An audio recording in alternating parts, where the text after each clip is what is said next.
You're probably already up to date with the free school meal shambles in Britain, presided over by the Conservative government, like so many shambles in this country. But if you're not, I'll get you quickly up to date. So in Britain, every child from an underprivileged background, if their parents are in receipt of a certain kind of state benefit like universal credit or job seekers allowance, is entitled to a free meal at school every day, which is fantastic. Of course, COVID has made this a little bit more complicated because children who would be in receipt of these meals have the double whammy of maybe not getting these meals for free at school, but also their parents and their families are the most vulnerable to the economic sort of overhead of COVID-19, which is why last year Marcus Rashford, a 23-year-old footballer for Manchester United, led a campaign that basically kids on free school meals should still be getting fed by the state during the half term when schools aren't actually open. A really compelling, I think, argument why ultimately the government folded because of public pressure.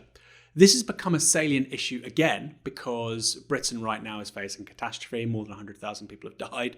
More than 1,500 people died yesterday. So schools aren't opening like they should be or could be. Many kids still going to school, but nowhere near as many as are meant to be going, which has again created this problem in so much as these poorer kids from poorer backgrounds whose families are most likely to sort of be affected by COVID-19 economically also aren't getting these free meals. So the government stepped in as it's meant to after its promises last year, to ensure that every kid was getting a free school meal. Now, this was meant to be overseen by the schools. They were using the outsourced catering companies, generally speaking, they're outsourced, to ensure that these kids were getting hampers at home or in some cases vouchers. Now, you probably saw a deluge of photos on social media over the last couple of days of what these hampers looked like. These were meant to include 5 days worth of food or in some cases 10 days worth of food.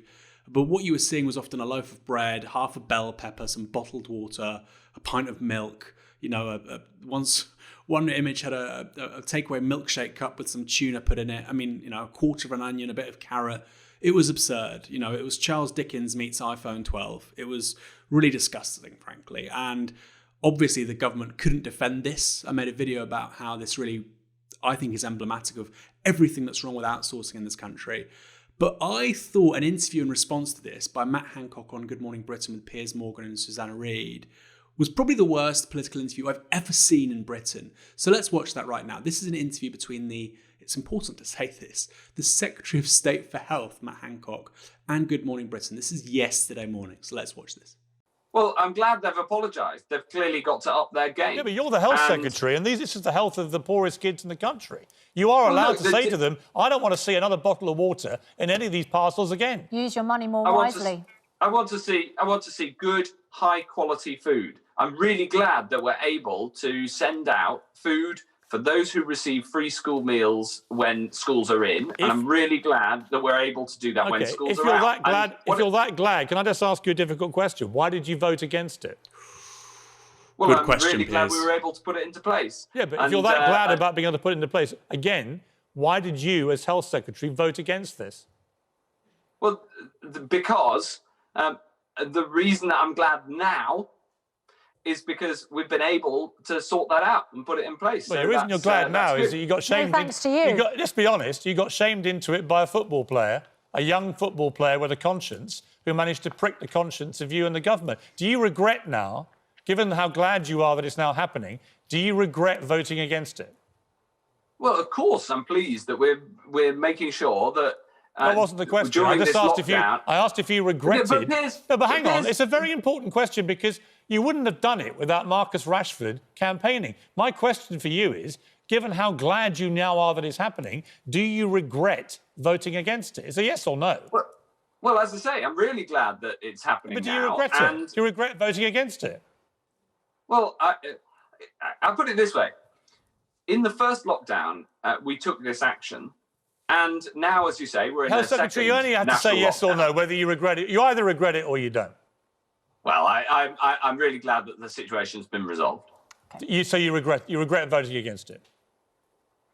I'm really glad it's been resolved and we've sorted it out. I'm going to use my own words to describe my own feelings on this one. So you won't answer the question? Well, it's that I'm answering the question, and I'm really glad that we've sorted. Well, let's just hope going forward we don't rely. Let's just hope we don't have to rely, as we have to again this week, on Marcus Rashford to once again expose the iniquity of this system, because these kids are in lockdown, they're suffering, they're hungry, and they need support, and they need proper support from you as Health Secretary and the government. Thank you for joining us, Matt Hancock. We're back in a moment. And the good thing is, Piers, that's what we're delivering, and we're sorting out this problem. And he then goes on to say it was spotted by the Department of Education. Great job. It wasn't spotted by the Department of Education. They didn't seek to rectify it. The problem was caused by the Department of Education. It was caused by outsourcing. It was spotted by the poor people that were being given the hampers. That's why, unfolded on social media. Now, anyway, this is clearly a massive political issue. And I think it's not just about COVID. It's not just about the maladministration of the Conservatives, which I think has been exemplified by the COVID crisis. I think it's fair to say that this crisis is the worst crisis affecting Britain, not even since the Second World War, I think, in its democratic history. There have been a few. I think the standout one is 1940, the phony war, where Britain is doing particularly badly against the Axis powers. Neville Chamberlain has to go, and the Conservatives and the Labour Party come together and form a national government behind Churchill. That's one. The Suez Crisis is another. And by the way, in both episodes, the Conservative Party get rid of a Prime Minister who is really failing.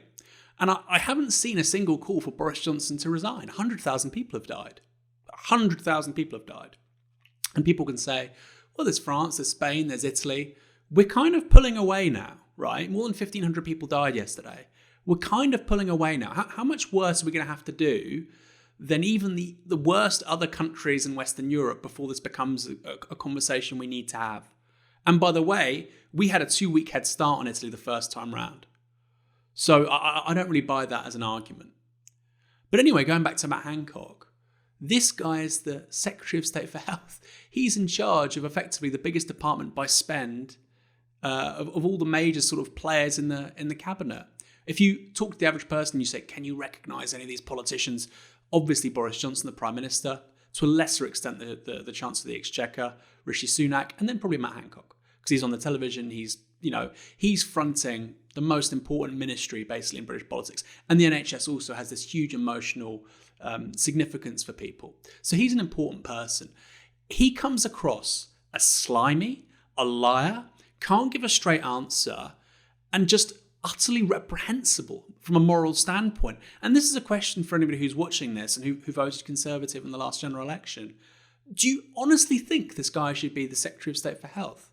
Do you honestly trust this guy to administer cancer care for a member of your family? Or if you were hit by a car, you go into A&E. Do you really think people like this are running this huge organisation as effectively as it should be run?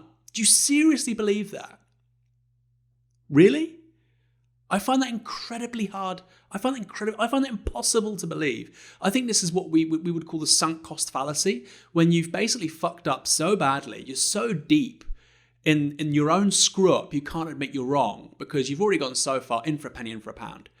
How can the Conservatives be polling 40% when this guy is the Secretary of State for Health? Tell me.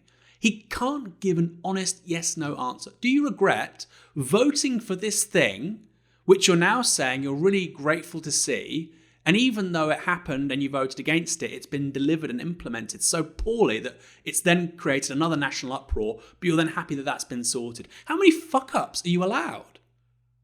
How many barefaced lies can you give? And it just shows for me that, when you're talking about politics in this country, the Conservative Party play on easy mode. It's like you've got a computer game and you've got ultra hard for Labour or for anybody else for that matter. And when it comes to the Conservative Party, they're playing on easy mode.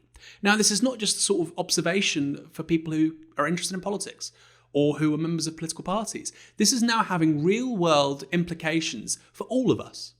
Because of people like Matt Hancock being the Secretary of State for Health, because of people like Gavin Williamson being responsible for education, we've had 100,000 people die. We had 1,500 people die yesterday. We're probably going to see most of 2021 being a write-off like 2020. This is no longer a joke. It never was a joke, but it wasn't just, this is the latest sort of political episode, like Brexit, like, in the 1990s, the exchange rate mechanism crisis or mad cow disease.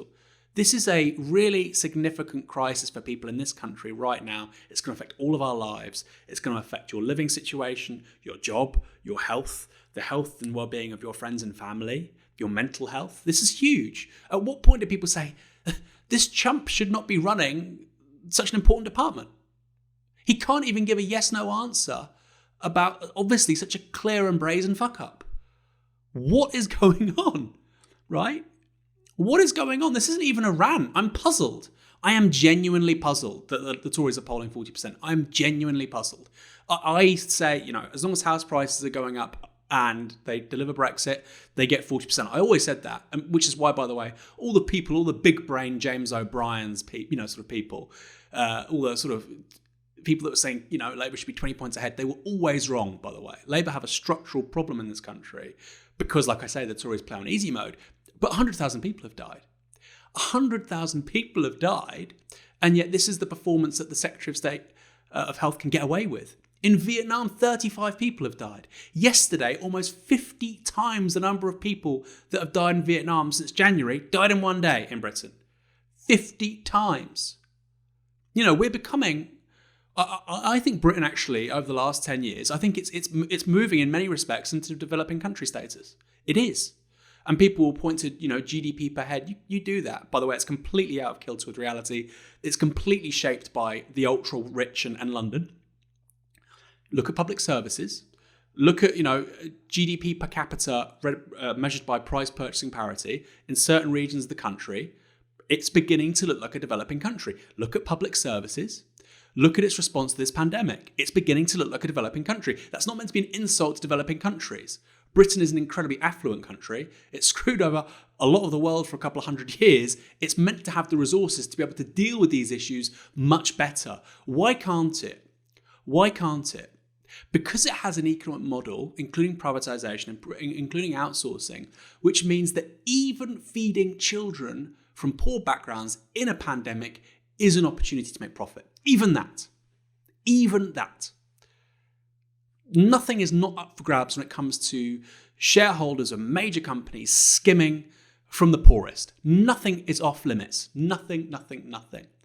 And it's a question I guess I have to finish with. Where does it end? Where does it end? If you can get a government getting away with 100,000 deaths, at what point do people say Boris Johnson should go? Well, this idiot is clearly not adequate for the job he's in. 500,000? 1 million? Open question to you guys. Put it in the comments. I'm puzzled. I'm absolutely puzzled at the level of idiocy and incompetence at the top of British government. But I'm puzzled even more so by the fact there's not far greater kickback to an economic system which has taken off the mask. It is completely taken off the mask. It is not meant to work for ordinary people. It is meant to shaft you, to screw you, to scam you. And yet still, some people have a big smile on their face going, oh, well, Tories are polling ahead. Great. Maybe it's not about the polling. Maybe it's about the fact we have a country where it's apparently fine, where 100,000 people can die, and the death toll is getting worse every day, and yet this doesn't seem to be a big issue. Maybe that's not acceptable.